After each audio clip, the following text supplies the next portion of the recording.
Cette semaine, à info.tvc, les différents syndicats du secteur public de l'éducation et de la santé qui composent le Front commun étaient en grève les 21, 22 et 23 novembre pour revendiquer de meilleures conditions et une reconnaissance de leur travail. L'humoriste Steven Bilodeau sera de passage à Amqui pour présenter son premier one-man show lors de la retraite à sonner. Et le Centre chrétien d'Amqui dévoile le bilan de la campagne Opération Enfant Noël 2023. Bonne émission!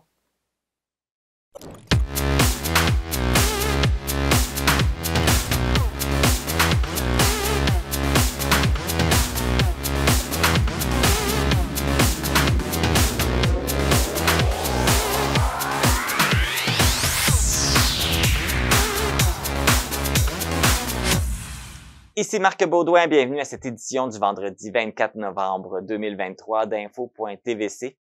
Comme on vous l'avait annoncé, la nouvelle campagne de financement de la TVC est lancée et les calendriers pour gagner sont arrivés. Le voici, le voilà, tout beau, tout chaud. Ceux qui les avaient commandés en pré-vente, vous recevrez un courriel dans les prochains jours pour vous indiquer comment payer et récupérer votre calendrier. Comme il en reste, ceux qui n'ont pas été réservés lors de la prévente, c'est encore possible de vous en procurer un. Vous pouvez venir le chercher directement ici à la TVC ou le commander en ligne par l'entremise de notre site internet tvcmatapedia.com et vous allez sur l'onglet Calendrier 2024. Rappelons que le calendrier vous donne la chance de gagner un certificat cadeau chez des entreprises et organismes matapédiens, et ce, à chaque semaine durant toute l'année. Alors, venez le chercher et en plus, vous encouragez votre média local. Passons maintenant aux actualités matapédiennes.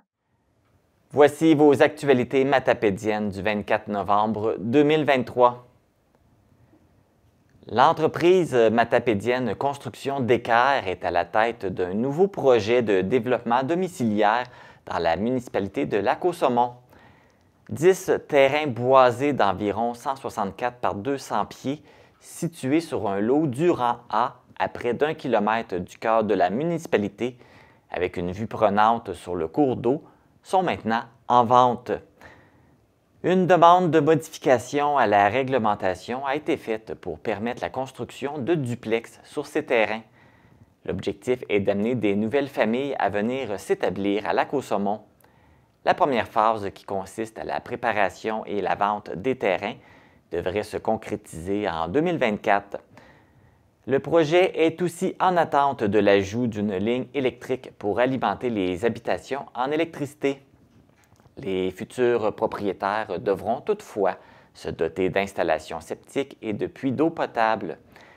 Ces derniers devront également s'engager à construire leur habitation dans un délai de 24 mois après l'achat du terrain.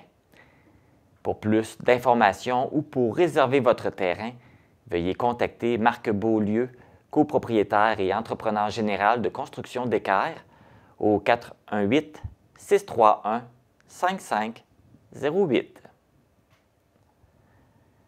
Un peu plus tôt cette semaine, la Sûreté du Québec a procédé à l'arrestation d'un homme de 45 ans de Bécomo, Luc Lepage.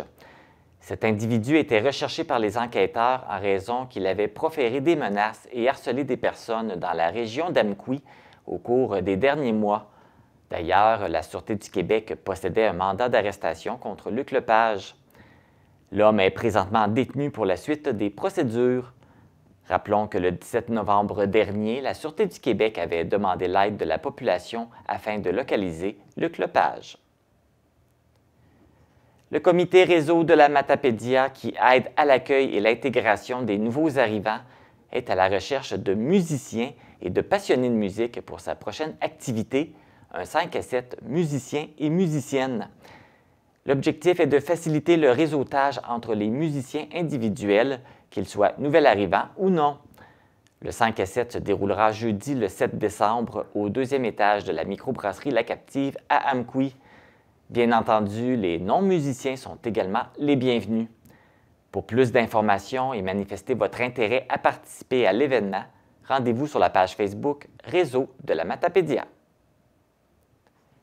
Le matapédien Christophe Moquin a lancé le deuxième épisode de sa série Accès Cinéma. Cette émission d'entrevue se veut d'aller à la rencontre d'artistes et d'artisans du milieu cinématographique pour mettre en lumière leur travail et leurs œuvres. Pour ce deuxième chapitre, Christophe Moquin s'est entretenu avec le cinéaste Jeremy Peter Allen, réalisateur, scénariste et monteur de plusieurs courts-métrages et du long-métrage Manners of Dying, en français, L'exécution. Ce film met en vedette Roy Dupuis et raconte l'histoire d'un condamné à mort qui exprime une dernière volonté aussi imprévue que déroutante. Le lien de l'entrevue avec Jeremy Peter Allen est accessible sur la chaîne YouTube de Christophe Moquin. Le 18 novembre dernier, à Carleton-sur-Mer, se déroulait la soirée Lumière de l'industrie de la construction ACQ Bas-Saint-Laurent-Gaspésie-les-Îles. Cet événement, qui en était à sa troisième édition, vise à mettre de l'avant des projets réalisés en Gaspésie et aux îles de la Madeleine par les entreprises membres. C'est une entreprise matapédienne qui s'est vue remettre le prix Chantier résidentiel immobilier, soit Construction DVM. Félicitations à toute l'équipe. Une nouvelle directrice du service des affaires juridiques et greffières a été nommée à la ville d'Amqui. Il s'agit de Sophie Lévesque. Celle-ci possède une grande expérience dans le domaine puisqu'elle occupait auparavant le poste de greffière adjointe et qu'elle est employée pour la ville depuis 2010. Voici maintenant les actualités sportives. Dans la Ligue de hockey senior Desjardins de l'Est du Québec, le bar laser de Cousapscal s'est emparé de la victoire en l'emportant 7-4 contre les Corsaires de Forillon. Dans le premier tiers, Jonathan Lavoie a permis à son équipe de prendre les devants avec 2 buts en première période. Le gardien Michaud n'a laissé aucune chance aux Corsaires de s'inscrire au tableau. La marque était de 2-0 pour le bar laser après 20 minutes de jeu. Lors de la deuxième période, Ludovic Lefrançois, à 2 reprises, et David Bérubé ont tous deux trouvé le fond du filet. Du côté des visiteurs, les Corsaires inscrivent leur premier point. La marque est de 5-1 après 2 périodes de jeu. La troisième période fut plus difficile pour le bar laser qui a accordé 3 buts à l'équipe adverse. Jonathan Lavoie et Ludovic Lefrançois ont tous deux complété le tour du chapeau en marquant leur 3e but et ainsi assuré la victoire du bar laser. Pour la prochaine partie, l'équipe matapédienne visitera les Vikings de Rocher ce samedi 25 novembre à 20h. Le club de patinage de vitesse d'Amqui a été représenté au championnat canadien néo-junior qui se tenait en Alberta du 10 au 12 novembre dernier. Aurélie Bélanger et Zachary Leclerc, tous deux d'Amqui, se sont rendus à Calgary pour se mesurer aux meilleurs patineurs du pays. Au terme des 3 journées de compétition, Aurélie Bélanger s'est illustrée au 14e rang de classement cumulatif chez les filles parmi 60 jeunes athlètes canadiennes. Quant à Zachary Leclerc, il s'est taillé une place à la 51e position parmi les 59 garçons âgés de 14 et 15 ans provenant d'un peu partout au Canada. Il est à noter que les 2 athlètes matapédiens ont battu leur propre record personnel. Félicitations à Aurélie et Zachary. C'est ce qui complète les actualités matapédiennes.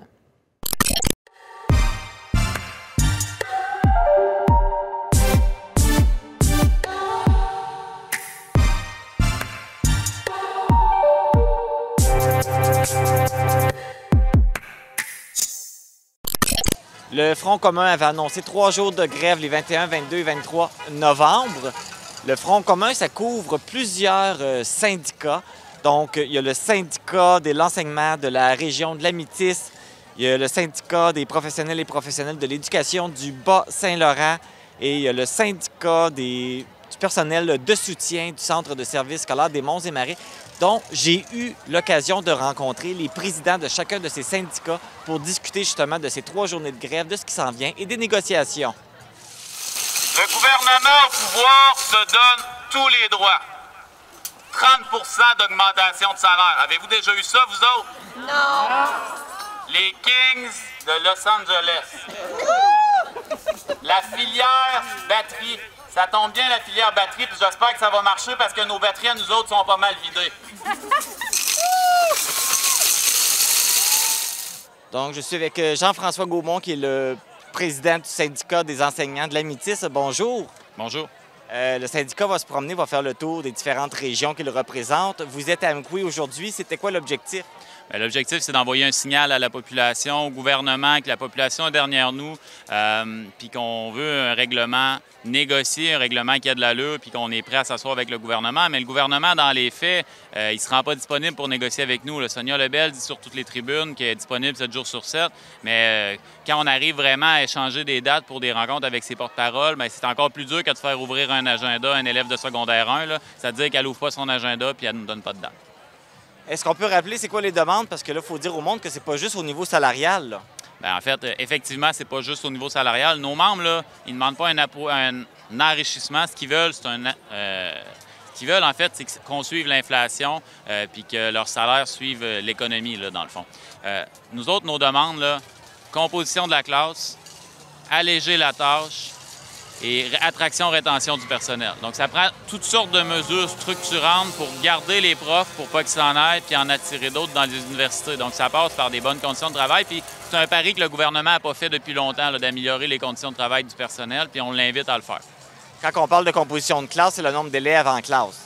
Pas nécessairement le nombre d'élèves. Des groupes où il y a des élèves qui ont moins de besoins particuliers n'auraient pas besoin d'être diminués. Mais ce qu'on dit, nous, en fait, c'est que les élèves qui ont des besoins particuliers, on devrait les compter différemment pour avoir moins d'élèves dans ces situations-là. Là, on parle beaucoup des enseignants, mais ça touche pas juste les enseignants. Non, effectivement, là, ça touche tout le monde qui gravite autour de la classe. Là. Fait que le personnel de soutien, le personnel professionnel, tout le monde est concerné par ce qui se passe dans une classe là, à l'école. Et jusqu'à maintenant, je sais que le gouvernement a dit qu'ils vous ont fait des propositions. En quoi ça consiste, puis pourquoi ça vous convient pas? Sonia Lebel a dit qu'elle nous a fait 4 offres. Donc, c'est ce qu'elle a dit là, sur toutes les tribunes, puis vraiment souvent dans les dernières semaines. Première offre, 9 d'augmentation de salaire sur 5 ans. Deuxième offre, 9 d'augmentation de salaire sur 5 ans. Troisième offre, 9 d'augmentation de salaire sur 5 ans. Quatrième offre, 10,3 de salaire sur 5 ans, mais on sait que l'inflation est à 17,7 pour les 5 prochaines années. Donc, les offres ne tiennent pas la route. Puis ce qu'on demande à Sonia Lebel, c'est d'être raisonnable et nous faire des propositions qui ont de l'allure là, pour le monde, là, qui se sacrifient, puis qui ont été là pendant la pandémie, puis qui vont être là encore. Puis là, on est dans une pénurie de personnel, puis les centres de services ont de la misère à attirer du monde. Ça prend des conditions de travail pour mettre du monde dans les classes. Donc là, pendant ces 3 jours de grève-là, vous lancez un message ultime. Ça va être quoi les recours après si ça se place pas? En fait, c'est pas un recours ultime. Là. La grève, là, pour l'instant, on l'a fait pour 3 jours, puis ensuite, on va évaluer si elle sera plus longue, d'une plus longue durée. Donc, elle pourrait être illimitée. On a un mandat qui va jusqu'à la grève générale illimitée. On avait 98 des membres du côté du Centre de service scolaire des Monts-et-Marais qui nous ont donné le mandat de gradation jusqu'à la grève générale illimitée. Du côté du gouvernement, j'ai lu ça, qui vous disent que vous n'êtes pas flexible, que vous êtes un peu borné. Vous répondez quoi à ça? Bon, on répond que c'est une technique de négociation. Hein. Le gouvernement préfère négocier sur les réseaux sociaux. Là, je vous le disais d'entrée de jeu, là, ils ne se rendent pas disponibles là, pour nous rencontrer aux tables de négociation. Est-ce que c'est inflexible de dire qu'un prof ne veut pas être pris de sa classe, mettons, au mois de décembre, janvier, puis envoyé dans une autre classe parce qu'il est raffecté puis qu'on joue avec notre personnel comme si c'était des moutons? Nous autres, on ne pense pas que c'est inflexible. En fait, ce qu'on nous dit du côté des centres de services scolaires, c'est que ça prend de la stabilité dans les classes, mais ce qui est offert par le gouvernement aux tables de négociation, c'est pas en droite ligne avec ça. Là. Donc, je ne dirais pas qu'on est inflexible. Ça ressemble-tu à des moyens de pression pour vous faire craquer un peu? Ça ne nous stresse pas, les moyens de pression. Habituellement, c'est plus nous autres qui les exercent, puis on va continuer à les exercer.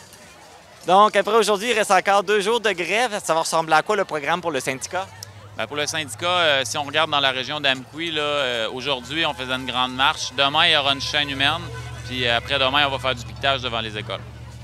Et puis, on espère que ça va faire bouger les choses aux négociations. Et après ça, ça s'en va peut-être vers la grève illimitée si jamais ça bouge pas. Effectivement, mais tu sais, je tiens à le dire, là, Il n'y a pas un enseignant qui est ici, il n'y a pas un personnel de soutien professionnel qui sont dans la rue aujourd'hui parce que ça leur fait plaisir, là. Ils le font pour la qualité des services, ils le font pour la pérennité des services. C'est vraiment important que la population comprenne qu'on le fait pour les enfants, on le fait pour la population, ce qu'on est en train de faire là. Bien, avec tout ce que je vois, j'ai l'impression que la population est derrière vous. Ah, effectivement, puis quand on regarde les sondages d'appui de la population à notre égard augmentent, mais les sondages d'appui à l'égard de la CAQ là, sont en chute libre, là. Il est rendu à 30 dans les sondages. François Legault, je pense qu'il va falloir qu'il se réveille assez rapidement. Jean-François Gaumont, merci beaucoup. Puis on vous souhaite là, que ça va bouger des négociations en votre faveur. Effectivement, puis j'espère que quand on s'en reparlera, ce sera parce qu'on aura un règlement. Oui, j'espère moi aussi. Ça veut dire, M. Legault, Mme Lebel, des pinottes, on n'en veut pas. On est tous ici par conviction, la conviction du bien-être, de la réussite de tous nos enfants, et on a tous la même volonté, qu'on soit des enseignants, des professionnels ou du personnel de soutien. Alors, let's go tout le monde. On est tous là, on crie un fort. Je suis avec Jacques Belzile, qui est le président du syndicat là, du personnel enseignant là, du Bas-Saint-Laurent. Bonjour, M. Belzile. Bonjour, personnel professionnel. Personnel professionnel, oui, je me suis trompé. Ah, il y a beaucoup de syndicats, hein? Oui, on est trois syndicats aujourd'hui. Ça vient un petit peu mêlant, un petit peu. Fait que pouvez-vous un peu... C'est quoi les... Peux-tu justement nous différencier un peu c'est quoi les différents syndicats? Bien, en fait, ici en éducation actuellement, on représente trois corps d'emploi. Donc les enseignants, les professionnels et le personnel de soutien. Chez les professionnels, évidemment, c'est ceux que je représente. On est 20 corps d'emploi différents dans les professionnels. Donc, on a des psychologues, des psychoéducateurs, des orthophonistes, des orthopédagogues, des agents de gestion financière, des bibliothécaires, etc. Donc, on a 20 corps d'emploi dans les deux centres de services. Aujourd'hui, vous vous êtes réunis, vous avez lancé un message. C'est quoi le message que vous lancez aujourd'hui au gouvernement? Bien, en fait, le message, c'est toujours le même, c'est qu'on est sérieux. C'est pas des farces qu'on demande, puis c'est pas excessif non plus. Dans les 20 dernières années, on a perdu 1 de pouvoir d'achat, donc c'est 20 sur 20 ans. Et là, ce qu'on demande, c'est un rattrapage. Puis, c'est ça, on veut un rattrapage salarial. Puis là, bien, que les offres qu'on a, c'est pas sérieux. Ça, c'est à l'intersectoriel. Puis pour les professionnels spécifiquement, notre table sectorielle, vous savez, les professionnels, c'est des gens qui ont des qualifications souvent de maîtrise et de doctorat. Donc, on veut une reconnaissance de cette spécialisation-là. Actuellement, ce n'est pas toujours le cas. Et si on veut des services de qualité dans nos services publics, bien, il faut les payer parce que nos professionnels quittent le réseau public actuellement. Le 6 novembre dernier, vous avez fait une demi-journée de grève. Est-ce que vous avez eu l'impression que cette demi-journée elle a eu un impact dans les derniers jours? Bien, en fait, je pense que le signal a été envoyé que c'était sérieux ce qu'on faisait. On avait déjà annoncé à ce moment-là, le 6, qu'on faisait 3 jours de grève cette semaine. Il y a un conciliateur qui a été nommé et demandé par la partie syndicale et non pas par le gouvernement. Donc, on espère que cette semaine, il y a une accélération des négociations. L'idée, là, c'est pas de faire la grève. On veut pas la faire, la grève. Mais on a essayé plein de moyens et ça marche pas. Est-ce que, justement, vous parlez du médiateur. Est-ce que c'est une bonne nouvelle pour vous qu'il y ait un médiateur qui embarque dans le dossier? Bien, on pense que c'est une bonne chose parce que ça va obliger le gouvernement à venir s'asseoir puis faire des propositions concrètes et faire des mouvements vers nous et nous vers eux. Donc, on espère, là, il y a une intensification des négociations qui vont se faire dans les 3 prochaines journées. Puis on va voir ce qui va ressortir de ça. D'ici la fin de la semaine, on devrait être fixé un peu plus. Parce que là, présentement, les négociations ils sont comme au statu quo, là, ça ne bouge pas. Bien, en fait, au sectoriel, pour les professionnels, il y a des choses qui avancent. C'est vraiment l'intersectoriel qui ne débloque pas là, pour l'ensemble du Front commun. Là. Okay. On le sait qu'il va y avoir 3 jours de grève. Pour vous, votre syndicat, c'est quoi les prochaines actions dans les 2 prochains jours? Dans les 2 prochains jours, on est encore ici demain pour une chaîne humaine. Du côté de Matane, demain, c'est la marche qu'on fait du côté de Matane. Et jeudi, c'est le Front commun à Rimouski qui va se réunir là-bas. Mais il va toujours avoir des gens dans la région ici. Il va y avoir du piquetage les 3 journées. Et après ces 3 journées de grève, c'est quoi les plans d'action qui sont prévus là, si ça bouge pas ou si ça bouge? Ou peu importe? Au niveau du Front commun, on ne le sait pas encore. On ne le sait pas. On va regarder comment ça va aller cette semaine. Il y a l'entrée en poste du médiateur, du conciliateur. On se réunit à Montréal vendredi. On va rediscuter de tout ça. Les gens, les chefs syndicaux au niveau du Front commun vont prendre des décisions, puis on va les appuyer là-dedans. Mais écoute, on souhaite que le message que vous envoyez, que toutes les actions que vous faites vont porter fruit, puis qu'on va vous écouter, puis qu'on va accepter de s'asseoir avec vous puis discuter sérieusement. Merci, M. Baudouin. Merci. Leur augmentation qu'ils nous ont offert dernièrement, 1,3 ça n'avait pas de bon sens. On ne peut pas accepter ça. On a du monde qui n'arrive pas à leur fin de mois. On a du monde qui est obligé de travailler à 2 emplois pour arriver. On a du monde qui sont obligés d'aller dans des banques alimentaires. C'est assez. On a besoin d'avoir un salaire qui a de l'allure. Je suis maintenant en compagnie de Nancy Paquette, qui est la présidente du syndicat du personnel de soutien du Centre de services scolaires des Monts-et-Marais. Bonjour! Bonjour! Donc, il y a une belle mobilisation aujourd'hui. Justement, comment vous qualifiez de la mobilisation de cette grève-là? Très contente de notre monde. Le monde participe, le monde veut avoir des bonnes conditions de travail, veut avoir des bons salaires. C'est pour ça qu'on a une belle gang aujourd'hui, avec le bonne humeur, le sourire. Et en plus, il fait pas trop froid. Parce que là, actuellement, c'est quoi les conditions de travail? Qu'est-ce qui est difficile? Écoutez, on vit beaucoup de violence. Ça, c'est quelque chose qu'on a dans nos écoles. On a une misère d'avoir la précarité de nos employés. Là. On a une misère à garder notre monde au centre de service. On a une misère à avoir du soutien au niveau des services de garde, au niveau d'éducation spécialisée. Les ouvriers, c'est dans tous les corps de travail où on a une misère à garder notre monde. Le monde s'en va au privé. Les ouvriers ont perdu leur prime, les ouvriers d'entretien.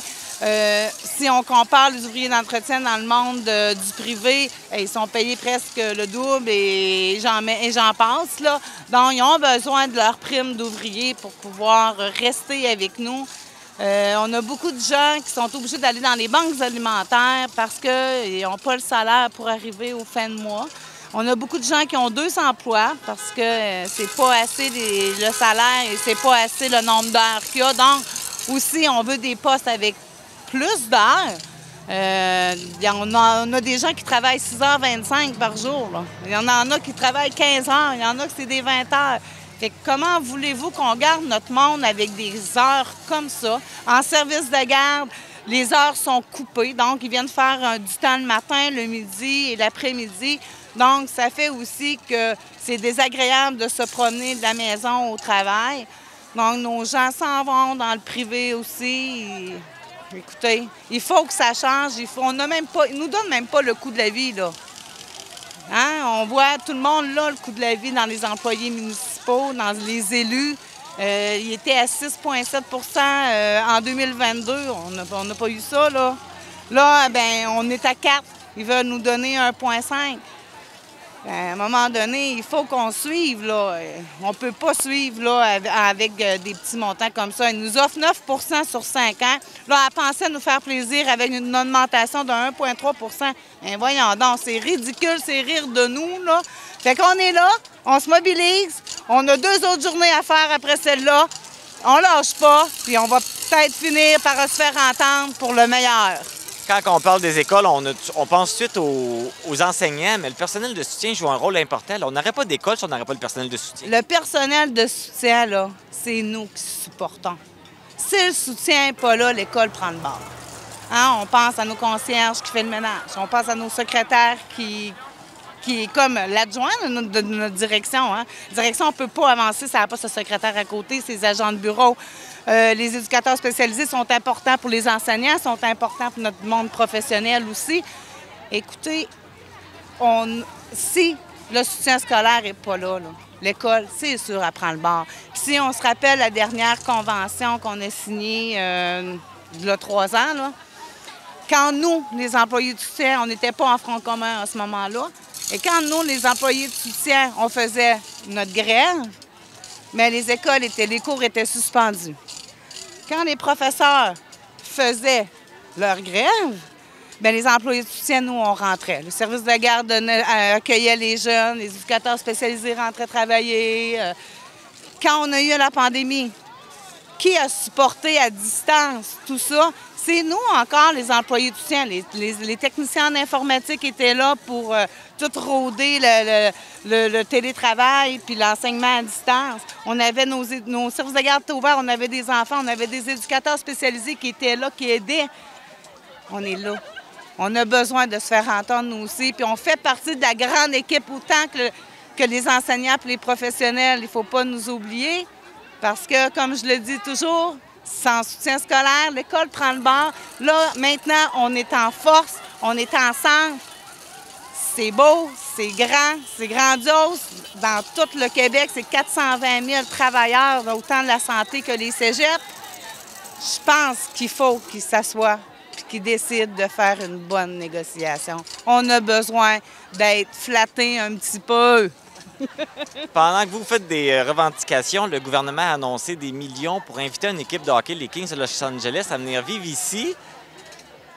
C'est une drôle de période pour annoncer ça. Ça peut effronter? Monsieur Legault est très effronté depuis le début de nos négociations. Se voter 30 pour ses élus, donner aux policiers 22 et plus, là, je me souviens plus de trop. Mais là, maintenant, il arrive avec son équipe de hockey. Tandis que les Canadiens de Montréal voulaient venir gratuitement. Non, c'était pas assez pour lui. Il fallait qu'il sorte l'argent pour payer une autre équipe. Les Kings, je savais pas qu'il y avait encore une rivalité Québec-Montréal. Mais Montréal voulait venir faire la même chose que les Kings avec zéro de demande, zéro d'argent. Là, on prend 5 à 7 millions qui pourraient être donnés à nous, ces travailleurs. Mais non, ils le donnent à une équipe de hockey, mais il paraît que le sport puis le loisir, c'est important. Ils pensent aux retombées économiques de Québec, c'est bien. Mais nous, nos retombées économiques dans nos poches, on ne l'a pas. Puis on a besoin de se nourrir. Aussi, quand M. Legault a décidé d'augmenter à 30 ses élus, il disait qu'il y avait des pères de famille qui avaient besoin de nourrir ses enfants. Bien, M. Legault, regardez ici, là, il y en a des parents, il y en a des pères de famille aussi qui ont besoin de nourrir leurs enfants. Donc, bien, on vous souhaite une belle continuité. De toute façon, on voit les gens sont derrière vous.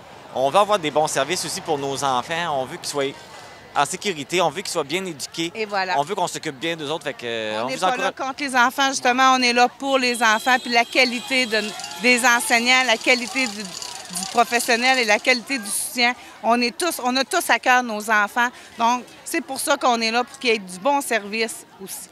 On vous souhaite une belle poursuite dans vos démarches. Merci beaucoup! Nous, d'une seule foi! Nous, d'une seule foi!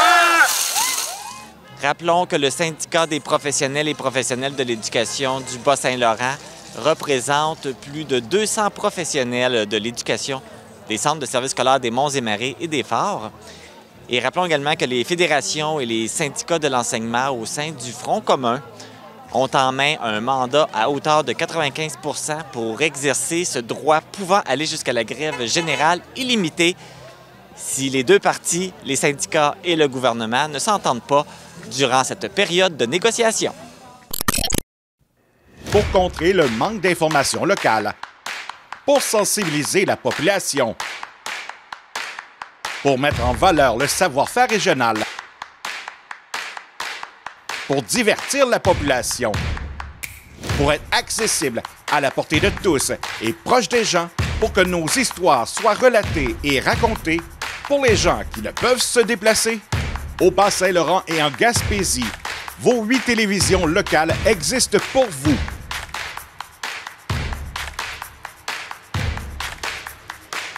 Car vous, c'est nous. Les syndicats du Front commun représentent également les professionnels du secteur public de la santé qui sont également en grève pour 3 jours. Je vais aller m'entretenir avec Alexis Daou-Tremblay, qui est vice-président de l'Alliance des professionnels et des techniciens de la santé. Alexis Daou-Tremblay, bonjour. Bonjour, Marc. Ça va bien? Ça va bien, toi? Oui, ça va très bien.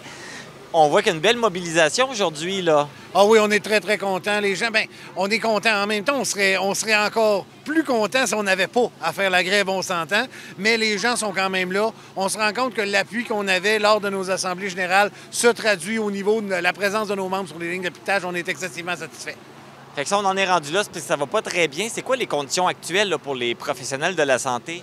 Bien, en fait, les conditions actuelles pour l'ensemble des employés de la santé, c'est que l'offre du gouvernement ne nous permet pas même de maintenir le pouvoir d'achat. On s'entend.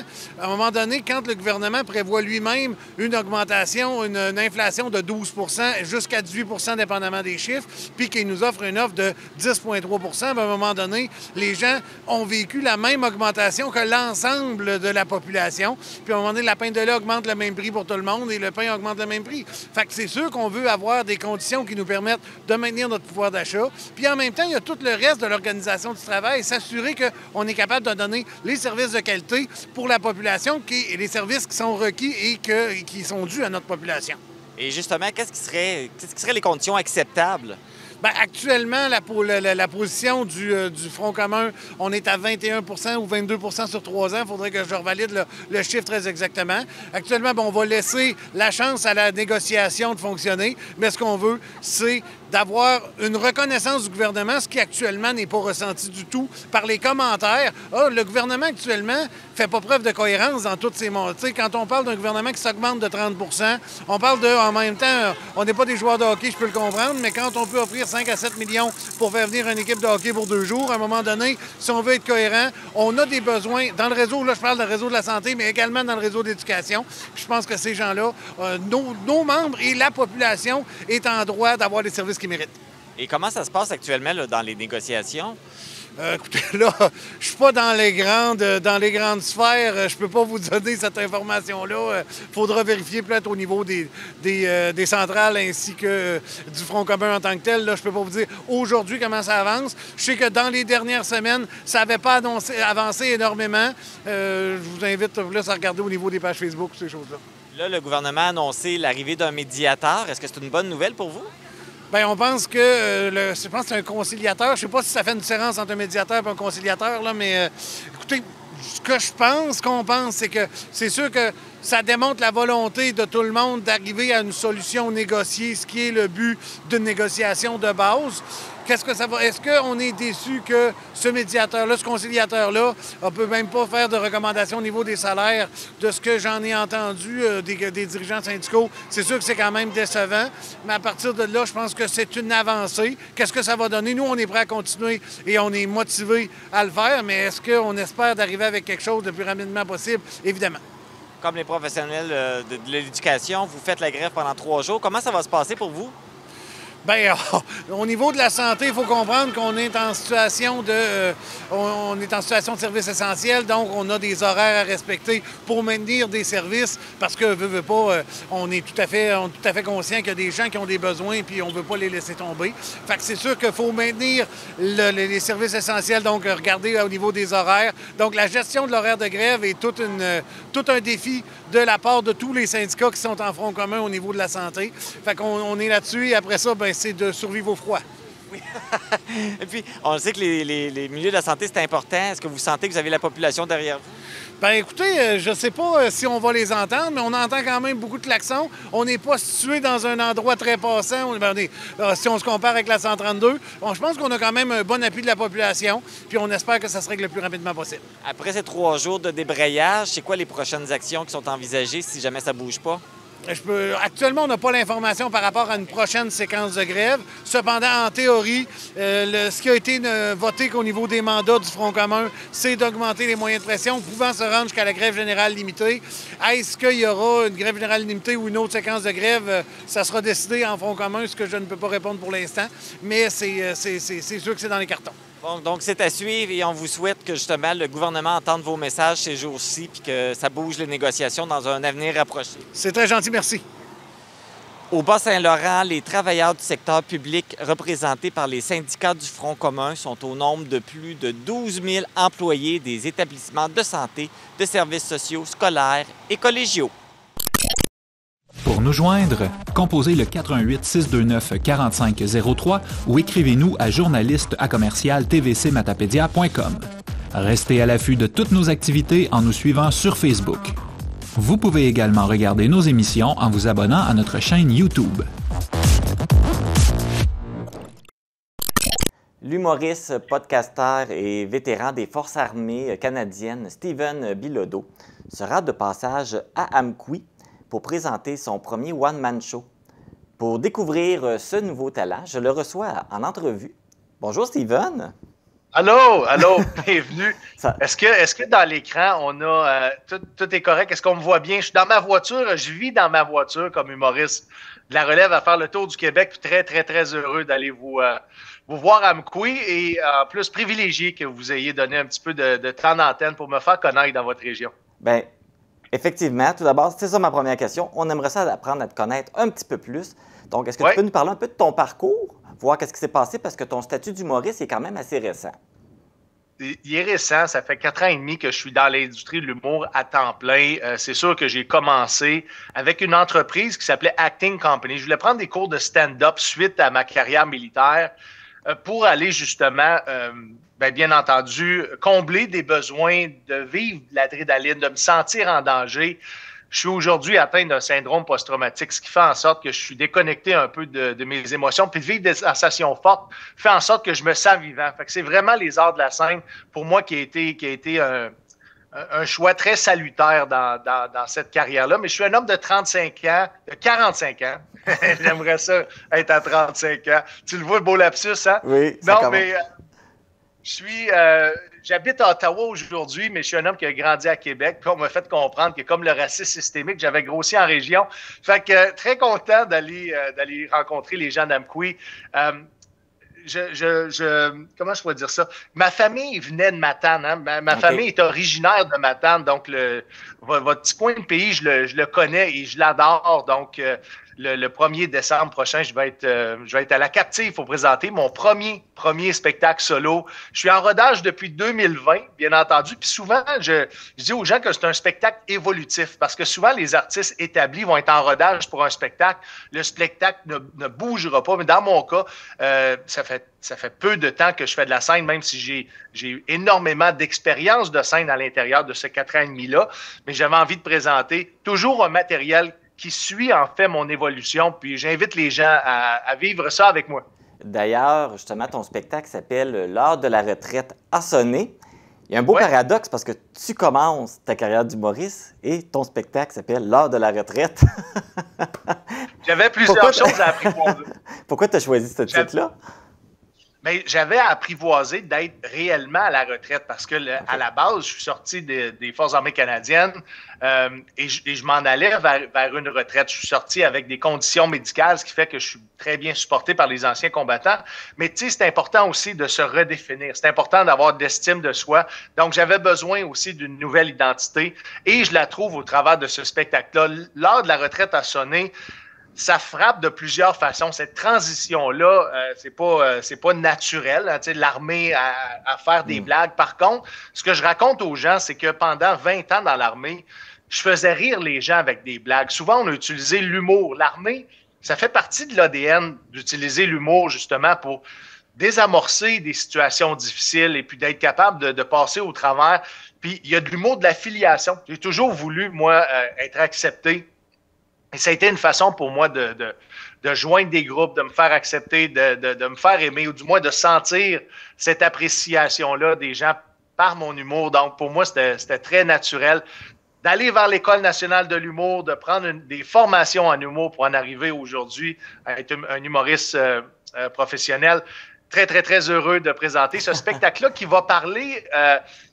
dans le fond, c'est une carte de visite. Un premier spectacle en humour, c'est ça, c'est de se présenter.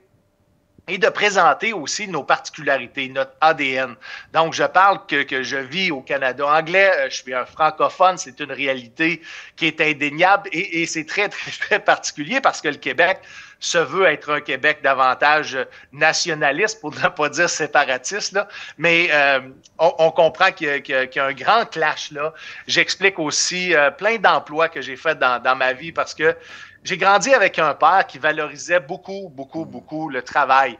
Et malheureusement, j'ai davantage fait qu'être, et aujourd'hui, j'essaie davantage d'exister. Mais j'ai fait énormément d'emplois, beaucoup d'anecdotes, et bien entendu, je parle de mes histoires de guerre. Donc, dans le fond, ton style d'humour, c'est beaucoup axé sur toi, ce que tu as vécu, ton passé, tes expériences. Ce que je comprends bien. Là. Oui. Toujours dans deux objectifs que j'avais. Un, de prouver mon efficacité comique et de ne pas embêter les gens. Dans le sens que moi, l'humour, là, la première règle, c'est be really funny. Tu as besoin d'être vraiment drôle en premier avant de vouloir essayer de rentrer à l'intérieur de ton spectacle des propos ou de vouloir éduquer les gens. Mon but n'était pas ça. Mon but était vraiment que les gens viennent voir mon spectacle, ils vont décrocher, il n'y aura pas de prise de tête, il n'y a sûrement pas de prise de conscience à la fin du spectacle sur des grands enjeux sociaux. Par contre, je viens avec ma couleur, mon odeur, j'ai un bagage qui transparaît au travers de toutes ces blagues-là, mais ça se veut un spectacle très, très, très divertissant où c'est que les gens vont venir juste rire avec moi de plusieurs particularités de ma vie personnelle et puis de la vie en général. Donc là, tu vas présenter ton one-man show, mais tu fais aussi les premières parties de Mathieu Cyr et Olivier Martineau, fait qu'on peut t'avoir déjà vu sur scène dans d'autres occasions.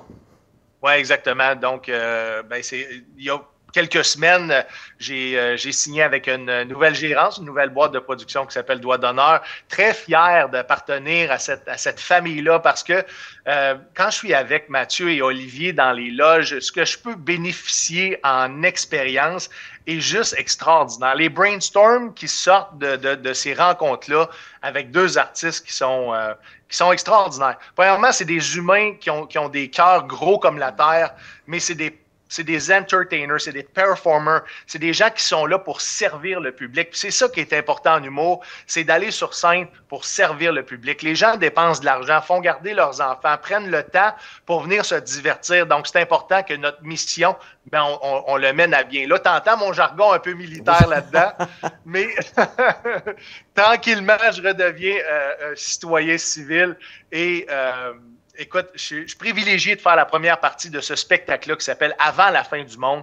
Pour ceux qui sont intéressés, vous pouvez me voir en première partie, avant la fin du monde.ca. C'est un spectacle qui... ça revole de partout. C'est pas compliqué, c'est un feu d'artifice de jokes, de blagues, d'interprétations. On le sait, Olivier et Mathieu, c'est des musiciens, donc ils apportent la musique aussi à l'intérieur de cette production-là qui... Je crois l'avenir appartient à des spectacles thématiques. Juste pour rire a laissé tomber ces galas Juste pour rire pour se diriger vers des productions qui vont être des productions thématiques. On a vu P.A. Méthode avec plusieurs spectacles thématiques comme le disco, le rock. Donc, je pense que les humoristes vont s'en aller vers là. Le Québec est prêt pour des spectacles thématiques davantage. Donc, éventuellement, vous allez voir aussi dans mon spectacle solo, une nouvelle image arrivée, parce que le spectacle, on va le renommer pour la première sortie médiatique, G.I. Joke. Donc, Tout ça s'en vient avec un nouveau visuel et un spectacle qui va être, comment je pourrais dire ça, finalisé pour en arriver à cette tournée-là que je veux faire partout au Québec. Et puis, tu es quand même omniprésent dans les médias parce que tu fais de la radio, tu as ton podcast aussi, Soundcheck Podcast. Oui, le Soundcheck Podcast est né en fait d'un besoin que j'avais.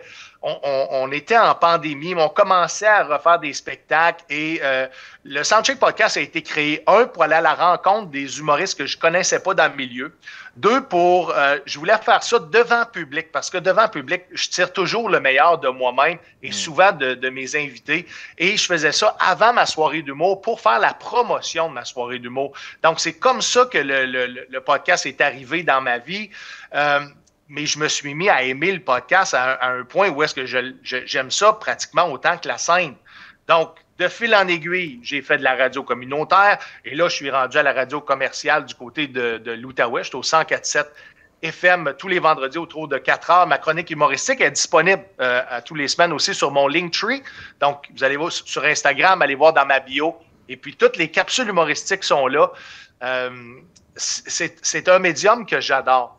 C'est un médium que j'adore, que j'apprivoise, et puis on me donne de plus en plus de temps d'antenne, on me fait confiance, puis les gens sont au rendez-vous. C'est vraiment le fun ce qui m'arrive. Donc, tout ce que tu fais, les podcasts, on peut écouter ça en ligne, je pense, hein?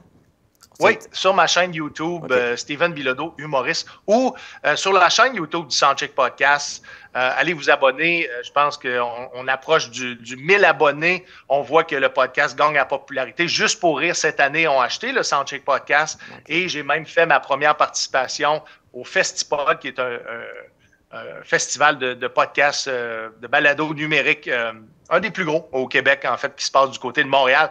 Très fier d'avoir fait ça cette année. Donc, c'est un projet qui grandit et c'est un projet aussi qui sert d'outil promotionnel pour des festivals. Donc, s'il y en a qui ont un festival, débutent un festival ou veulent un outil promotionnel, parce que c'est ça, c'est pratiquement d'avoir une radio à toi pendant ton événement, bien, le Soundcheck Podcast, c'est un peu la nature de ce projet-là. Oui, et là, comme tu l'as mentionné, on va pouvoir te découvrir le 1er décembre prochain à la microbrasserie La Captive. Tu disais que tu connaissais un peu le coin, mais est-ce que tu es déjà venu dans la Matapédia? J'ai passé.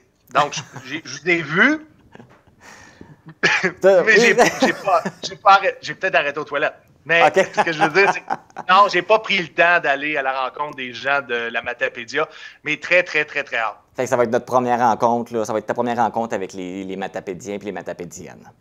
Oui, en fait, ma dernière visite, justement, du côté du Bas-Saint-Laurent, c'était pour faire mon arbre généalogique de ma famille. J'avais réalisé, finalement, que j'avais des origines norvégiennes. Mon arrière-grand-père, je ne sais pas si c'est d'intérêt public, aurait été un enfant adopté par une famille Bilodeau à l'époque. Et ma famille a été populaire à Matane, justement, pour le chauffage. Bilodeau, huile à chauffage, ça a été connu à l'époque. Mon arrière-grand-père avait commencé parce qu'il y avait je ne sais pas si c'est loin d'où est-ce que vous êtes, mais il y avait une usine de pâte et papier. Et mon arrière-grand-père avait suggéré de prendre des copeaux pour chauffer les gens. Donc, il vendait surtout aux gens qui étaient moins fortunés des copeaux pour chauffer les maisons. Ça fait longtemps. Bon. On va être bien heureux de t'accueillir. Et puis, ben, je vais te souhaiter un bon séjour à Amqui, puis un bon spectacle le 1er décembre prochain. Merci infiniment. Puis j'invite tous les gens à venir me voir. S'il y en a qui me connaissent parce que j'ai été popularisé sur la série web Le Gong Show, venez me parler. Vous avez des questions sur le podcast, vous voulez rencontrer, vous voulez parler de l'industrie du showbiz. Ben, je suis quelqu'un qui aime beaucoup, beaucoup les gens. Donc, n'hésitez pas à venir à ma rencontre et à venir me parler. Excellent. Donc, si vous voulez assister au spectacle L'heure de la retraite a sonné de Steven Bilodeau à la microbrasserie La Captive, vendredi le 1er décembre à 20h, c'est par l'entremise du site lepointdevente.com que vous pouvez vous procurer des billets. Bon spectacle!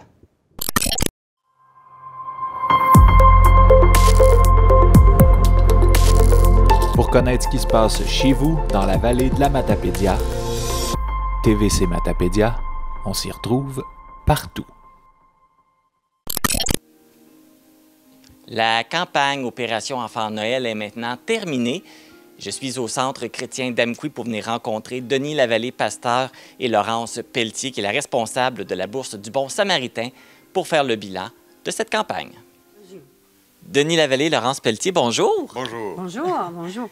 On s'était vu il y a environ 2 mois pour le lancement de Opération Enfant Noël. Là, on se revoit aujourd'hui pour faire le bilan de cette campagne-là. Comment ça s'est passé les 2 derniers mois? Très, très bien. Très bien. Vous voyez comme ce que je tiens dans mes mains. Par ici, ils ont fait un petit toutou. Et on leur a mis même un petit mot avec leur toutou pour leur dire qu'il avait été fabriqué avec amour par les sœurs ici. Et même dans leur amour, la population, je les avais apportés et ils ont trouvé ça, l'idée très géniale. Et l'année prochaine, j'ai même une dame qui est venue vers moi, puis que ça lui a donné l'idée de nous en confectionner. Ça fait qu'il y a déjà des projets dans l'avenir. Mais ça, ces petits oursons-là que tu nous montres ont été mis dans les boîtes qui vont être distribuées dans chacune des boîtes? Oui, dans chacune des boîtes. Fait que là, ça a pris des gens pour les faire, là, cette belle grande quantité d'oursons-là? Oui, on a fait ça. On se réunissait une fois par 15 jours Puis on faisait ça ensemble, dans la joie, dans la bonne humeur, avec les dons qu'on avait. Il y en a qui, moi, personnellement, le coup d'un bouton, c'est quasiment difficile, mais on a participé. Et puis, on s'était parlé aussi de l'objectif qu'on voulait atteindre cette année. Je vois la pile de boîtes derrière qui est immense. Elle est beaucoup plus grosse que celle de l'année dernière. Est-ce qu'on a atteint notre objectif? Oui, on l'a atteint. C'était notre 125 boîtes. Là, j'en ai 123 présentement ici, mais il y en a encore en circulation. OK, fait qu'il y en a d'autres qui pourraient se rajouter ou pour déjà qui seraient prêtes pour l'année prochaine. Oui, c'est en plein ça. C'est quand même bon parce que l'année passée, on a fait combien? Une centaine. Fait qu'on a encore augmenté le nombre de personnes qui donnent. Vous avez souvent des belles histoires avec les boîtes cadeaux. Est-ce que vous avez eu un don ou avez-vous une situation qui vous a marqué cette année? Bien, les dons qui ont été faits ici, là, dans la région, c'est exceptionnel parce que le travail que Laurence a fait en public pour aller solliciter les gens, la réponse a été numéro 1. C'était fantastique. Laurence était toute excitée. Moi, de voir Laurence qui s'épanouit dans ça, ben, c'est ma joie, c'est ma récompense un peu. Puis de voir des femmes là, qui placotent, qui regardent ça pour confectionner des bébés toutou boubou qu'on avait appelés cette année, ça remplit mon cœur de la joie. Pourquoi? Parce que le travail qui est fait ici, Marc, est envoyé en mission. Et le Centre chrétien d'Amqui a cette vision de la mission outre-mer où il y a des besoins urgents, des enfants qui, cette année, vont recevoir un cadeau pour ce que ça vaut, un cadeau. Mais pour l'enfant, là, c'est tout l'or qui reçoit ça. Pourquoi? Parce que Noël, pour lui, ça ne sera pas seulement une boîte, mais il va recevoir aussi la signification de cette boîte-là, que Noël va être le plus beau message qu'il aura entendu de la bonne nouvelle de la naissance de Jésus qui est venu dans ce monde. Et ceux qui se donnent à l'écoute de ce message-là deviennent avec un cœur rempli d'espérance. Et ça, là, Marc, c'est notre joie à nous de pouvoir donner. Oui, parce qu'il faut quand même mentionner que les gens qui s'impliquent, c'est du bénévolat. Donc, le temps qu'ils donnent, c'est pour faire plaisir aux autres. Fait que c'est un beau don de soi, ce que les gens font. Absolument. Oui.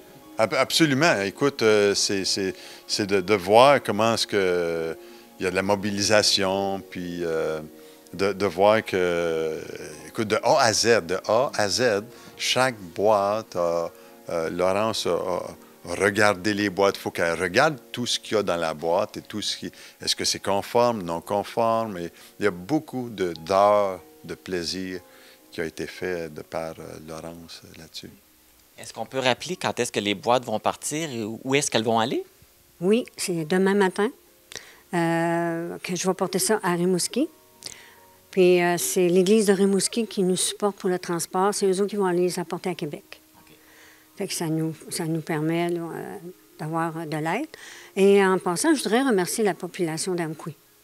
Encore une fois, parce qu'on a eu beaucoup de reconnaissance cette année par la population.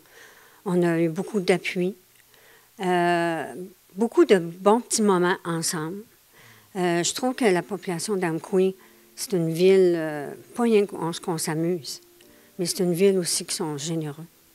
Et ça nous touche énormément, qu'on est accepté dans notre région. Et on voit aussi le plaisir qu'ils ont à donner. Et moi, ça touche vraiment mon cœur. C'est un très beau message. Et là, ça va partir de Québec et ça va aller dans plusieurs pays, n'est-ce pas? Oui, ça s'en va premièrement là, à Calgary. Eux autres, ils font encore la même chose que nous autres. Ils vérifient toutes les boîtes et ça s'en va après ça dans les pays, dans l'Amérique centrale, plus l'Ukraine aussi, la Philippine, tous les endroits où vraiment c'est démuni et les enfants en ont besoin. Il y a vraiment des besoins. Devant un beau succès comme celui-là, Denis, tu as sûrement un beau message d'espoir qui accompagne tout ça. Marc, je savais que tu étais pour me poser la question. Écoute, quand je parle d'espoir, je suis rempli d'espoir, d'espérance, parce que celui qui vit en moi me remplit d'une espérance qui est vivante, qui est palpable. Et on transforme ça dans des actions, nous. On aime ça au Centre chrétien, que les gens sachent qu'il y a de l'espérance dans ce monde, qui est en grand bouleversement social, politique, économique. Il y a une espérance qui est vraiment, vraiment vivante. Et cette espérance-là, elle est répandue dans notre cœur par le Saint-Esprit qui nous a été donné. Et ça, c'est un merveilleux message parce que notre espérance, elle est brillante, elle est vraie. On tient ferme dans une espérance qui est palpable parce que Jésus est venu un jour dans ce monde. Et c'est pourquoi la raison de ces boîtes-là, c'est un cadeau. Dieu nous a donné le plus beau et le plus grand, le plus merveilleux des cadeaux. Ben nous, on l'a déballé, ce cadeau-là. On l'a reçu dans notre vie. Et on invite la population à pouvoir vivre un Noël, non pas seulement en ayant un cadeau, mais en déballant ce cadeau si merveilleux que Dieu nous a envoyé, c'est-à-dire la naissance du Fils de Dieu. C'est un beau message. Ben, c'est le message de la vérité de Noël. C'est la raison d'être de Noël. Et avec ces boîtes-là, il y a 123 enfants d'ici, là, ils vont être bénis d'avoir reçu un cadeau. Et si tu me le permets, Marc, je ressens dans mon cœur qu'il faudrait prier pour ces enfants qui vont recevoir cette boîte-là. Je vous pogne comme ça sur le fait, là. Laurent, je te pogne sur le fait comme ça. On va prier le Seigneur. Oui, parce que là, on le fait plaisir. C'est des enfants qui vivent beaucoup de difficultés. Là, on leur donne un peu de lumière à Noël, mais il faut leur en donner à longueur d'année. Bien, c'est ça. Puis nous, justement, ce matin, on avait une rencontre de prière. Dimanche, on a célébré ça avec l'Assemblée, disant qu'on envoie cela et on a prié pour cela. Mais j'aimerais que la population sache que ce n'est pas seulement une action, mais il y a une action spirituelle qui se passe dans le cœur des enfants qui vont recevoir une boîte. Et sans plus tarder, j'aimerais... On fait une petite prière maintenant. Une petite prière là, oui, comme ça. Père Céleste, merci aujourd'hui pour cette journée que tu as créée. Ces boîtes que les enfants vont recevoir, Seigneur, toi, tu les connais déjà d'avance. Et tu sais la condition de leur cœur où ils ont besoin d'espérance. Père Céleste, ma prière aujourd'hui, c'est que tu puisses toucher leur cœur par le message de la bonne nouvelle que Jésus est venu dans ce monde pour eux, personnellement, et qu'ils puissent recevoir ce cadeau-là comme une chose intime, précieuse, et que leur joie puisse déborder à travers cette action que nous faisons envers cet enfant-là. Merci, Père Céleste, aujourd'hui, pour ton amour et pour ta grâce que tu nous accordes de faire ces choses. Au nom précieux de Jésus. Et merci, Denis, pour cette belle prière. Denis Lavallée, Laurence Pelletier, merci beaucoup pour le travail que vous faites encore une fois cette année pour Opération Enfant Noël. Merci à vous, télécommunautaires. C'est tellement précieux de vous voir à chaque année, nous soutenir dans ça et d'une marque de reconnaissance qu'on a de votre travail. Un grand plaisir. Merci beaucoup. Merci à tous ceux qui ont contribué à faire de cette édition 2023 d'Opération Enfant Noël un succès et qui vont contribuer à transmettre la joie et l'espoir chez les enfants vivant dans des situations difficiles partout dans le monde. Informatique Barest est responsable de l'entretien du matériel informatique de votre TVC. Informatique Barest, vente et réparation d'ordinateurs, services commerciaux et résidentiels. 418-629-INFO. C'est ce qui termine cette édition du 24 novembre d'Info.tvc. Merci d'avoir été à l'écoute. Les vêtements que je porte sont une gracieuseté de la boutique Passion Mode située à Cause-Abscale. Ne manquez pas le télébingo ce dimanche à 12h30. Les cartes à jouer sont de couleur bleue. Dans quelques instants, c'est l'émission X à danse. C'est déjà le dernier épisode de la saison. On vous présente la dernière partie de la rumba ainsi que quelques moments inédits et des bloopers. Restez à l'écoute. Je vous retrouve la semaine prochaine pour une autre édition d'Info.tvc. Bonne semaine!